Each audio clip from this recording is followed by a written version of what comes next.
Le second critère, c'est homme craignant Dieu. Homme craignant Dieu. Homme craignant Dieu. En d'autres termes, la crainte de Dieu. Cette notion joue un rôle capital dans la Bible, surtout dans l'Ancien Testament, où elle est synonyme de piété envers Dieu. La langue hébraïque n'ayant pas d'autre terme pour désigner la religion, la crainte de l'Éternel, au sens biblique, n'est pas la peur qui pousse l'homme à fuir et à se cacher comme Adam après sa faute. Genèse chapitre 3. Elle est le sentiment religieux de la créature faible et misérable devant la puissance, la majesté, la sainteté de son Créateur. Sentiment d'une disproportion effrayante en même temps que d'une droite dépendance. Voilà un peu ce que cela sous-entend. Nous allons lire quelques textes bibliques. Psaume 90, le verset 10, Psaume 90, le verset 10, le verset 11, et Malachie 1, le verset 6. On peut lire, celui qui a trouvé peut lire. Psaume 90, le verset 10 à 11, et Malachie chapitre 1, le verset 6. On peut lire Psaume 90. Les jours de nos années s'élèvent à 70 ans. Oui, 70 ans. C'est ça. Et pour les plus robustes, à 80 ans. Et l'orgueil qu'ils en tirent n'est que peine et misère. Oui, Car ils passent vite et nous nous envolons. c'est ça. Qui prend garde à la force de la colère. Et de ta colère. De ta colère, pardon. Et à ton courroux, selon la crainte qui t'est due. Amen. Amen. C'est une question que le psalmiste se pose. Il attend que des humains, nos années sur la terre, c'est trop, c'est 70 ans. Donc, normalement, chacun de nous doit comprendre que cette vie dans laquelle on se trouve est une vie qui est limitée. Et c'est pourquoi il faut craindre Dieu. Aujourd'hui, nous vivons comme si Dieu n'existe pas. Comme si nous n'allons jamais mourir. Or, nous sommes tous conscients que nous allons un jour mourir. Nous allons rendre compte à Dieu de notre vie. C'est pourquoi, frères et sœurs, prenons le temps de craindre Dieu. C'est très important. Parce que la vie ne se résume pas dans ce que nous faisons. Parce que la Bible dit que c'est à un homme de gagner le monde s'il perd son âme. On va lire Malachie chapitre 1, verset 6. Malachie 1, 6. Il dit,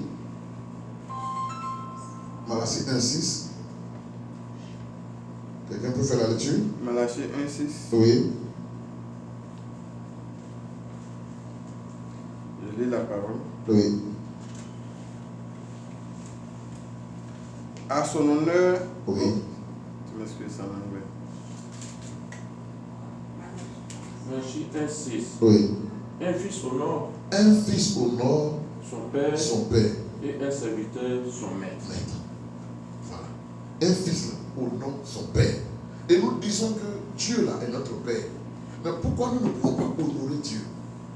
Aujourd'hui, nous voyons des gens qui veulent servir Dieu. Mais ils mettent de côté la crainte de Dieu. Crainte de Dieu, c'est l'honorer. C'est l'honorer dans notre vie de tous les jours. Dans notre comportement, dans nos actes. Si aujourd'hui nous voyons un peu de partout des hommes qui sont disqualifiés, des femmes qui sont disqualifiées, c'est pas parce que ces personnes-là ne manifestent pas, comme on le dit, des talents, des dons. Si elles manifestent des dons, des talents. Mais Dieu ne regarde pas ça. Ce que Dieu regarde, ce à quoi Dieu regarde, c'est le fait que nous l'honorons. C'est un peu comme, je prends un exemple. Voilà notre maman qui est au milieu de nous, maman Zoria, et son fils qui est là, Olivier. Il s'occupe de sa maman. Tout ce que sa maman veut, il achète pour lui donner. Il s'occupe de l'état de santé de sa maman, mais il n'a pas de respect pour sa maman. quand il est devant les gens, il peut parler mal à sa maman. Il peut humilier sa maman. Alléluia. Amen. Mais vous pensez que de cela il va tirer une bénédiction? Non, il ne va pas tirer de bénédiction. Nous devons glorifier Dieu dans notre vie. Nous devons avoir la crainte de Dieu. Et comme je l'ai dit, la crainte de Dieu, ce n'est pas avoir peur de Dieu. Non, Dieu est notre Père. Mais nous devons le respecter. Partout où nous devons, qu'il y ait des gens ou pas des gens, nous devons respecter le Seigneur. Alléluia. Amen. Quand j'étais arrivé ici dans les débuts, ici aux États-Unis, et que les gens me présentaient, c'est le pasteur Dolé qui vient d'Abidjan, le pasteur Dolé qui vient d'Abidjan.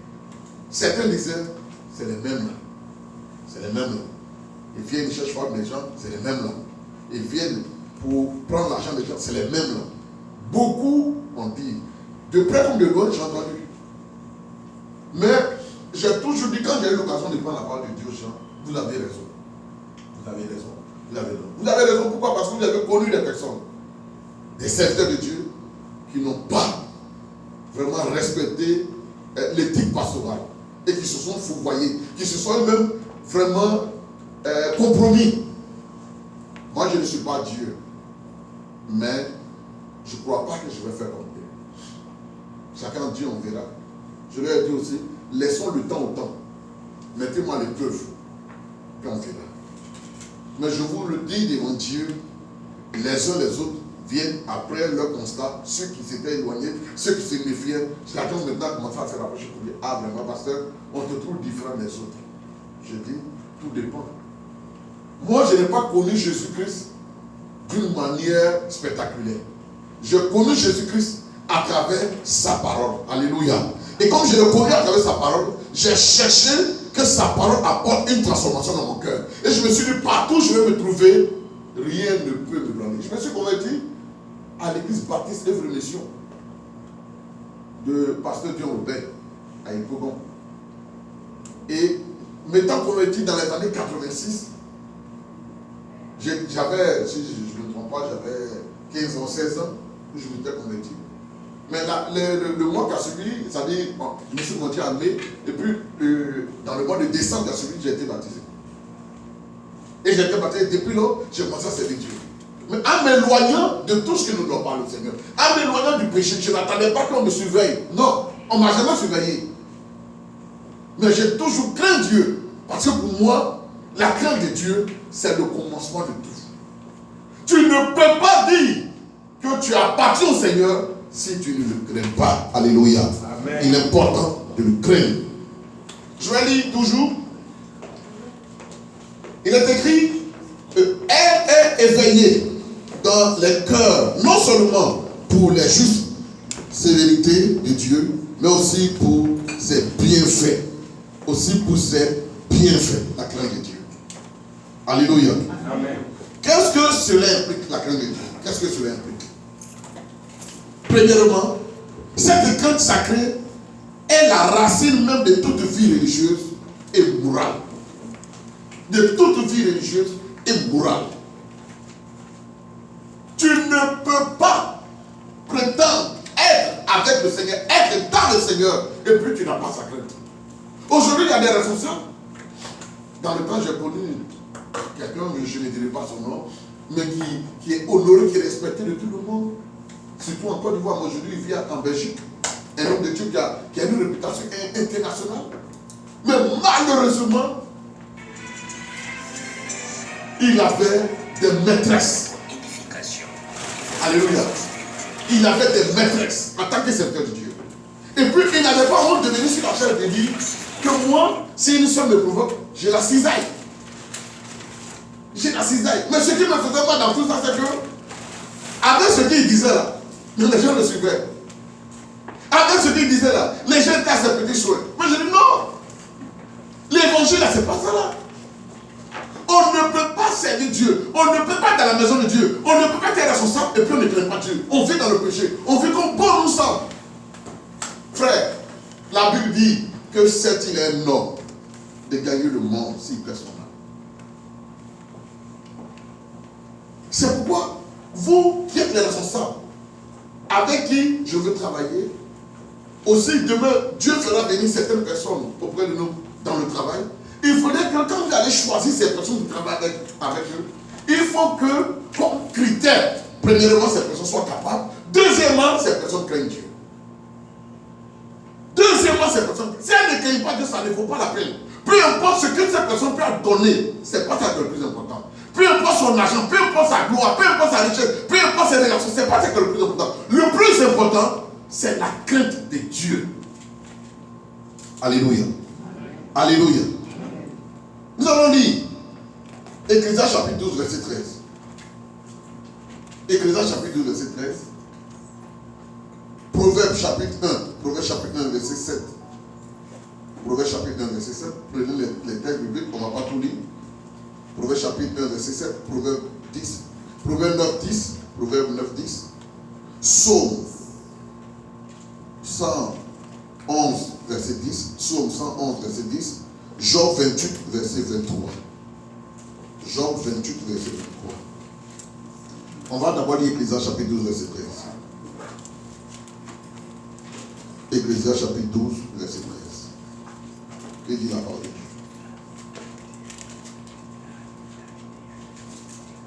Dieu? Ecclésiaste. Oui. Écoutons la fin du discours. Oui. Crains Dieu et observe ses commandements. Crains Dieu et observe ses commandements. Crains Dieu et observe ses commandements. Crains Dieu et observe ses commandements.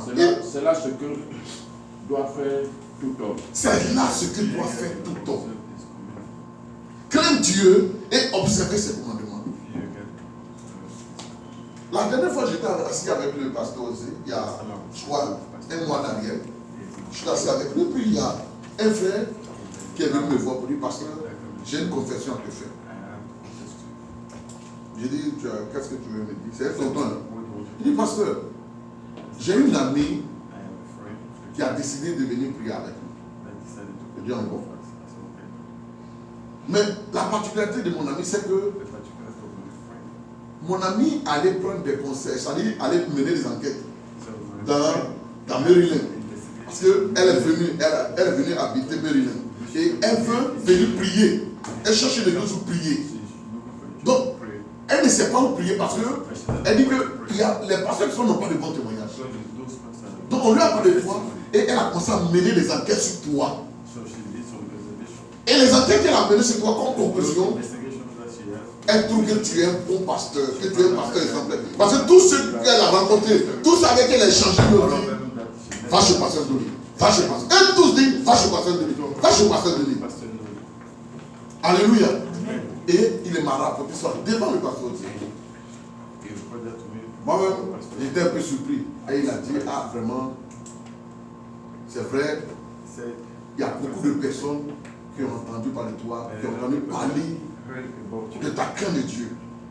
Ce qui est sur les jours qui viennent, tu seras surpris de voir des personnes venir. Frère, je vous dis quelque chose. La gloire que nous recevons dans le ministère, c'est bien. Mais craignons Dieu. Ayons la crainte de Dieu. Comme je l'ai dit, que ce soit dans le public, que ce soit dans le secret, craignons Dieu. J'ai eu plusieurs occasions de tentation, je vous le dis.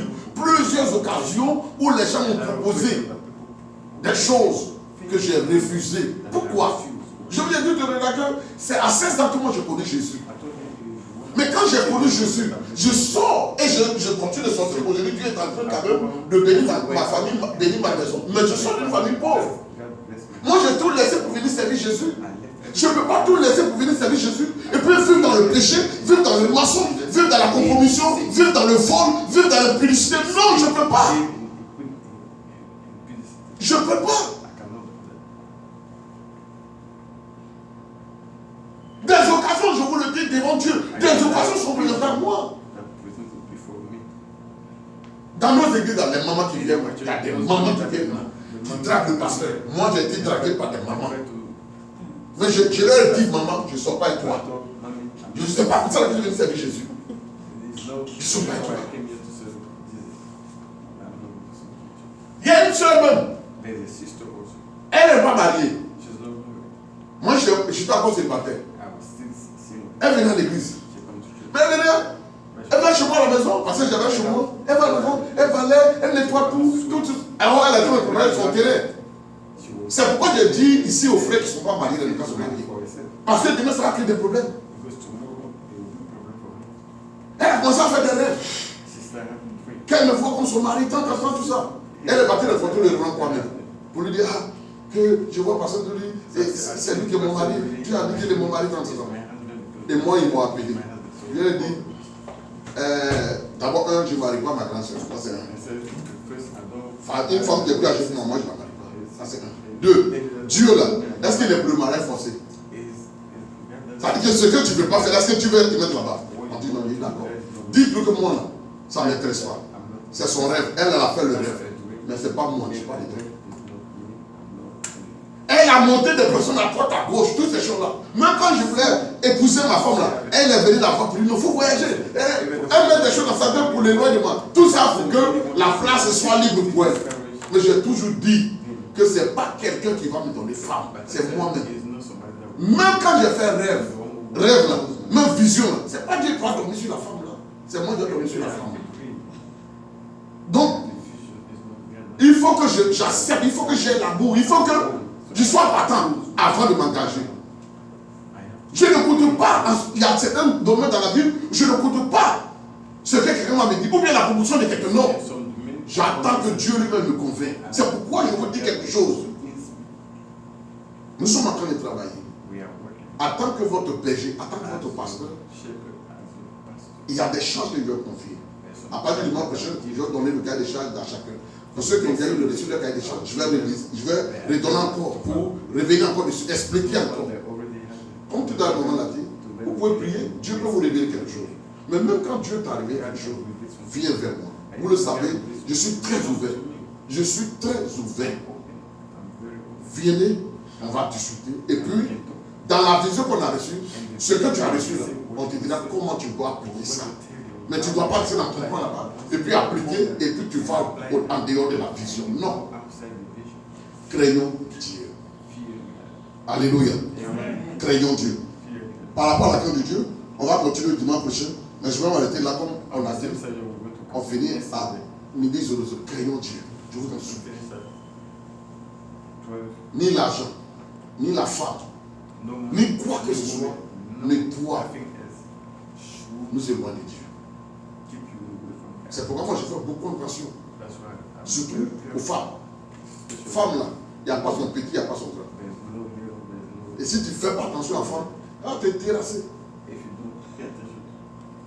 Quand elle va te terrasser, tu vas penser que tu es en train de faire, mais ce n'est pas ce que tu fais.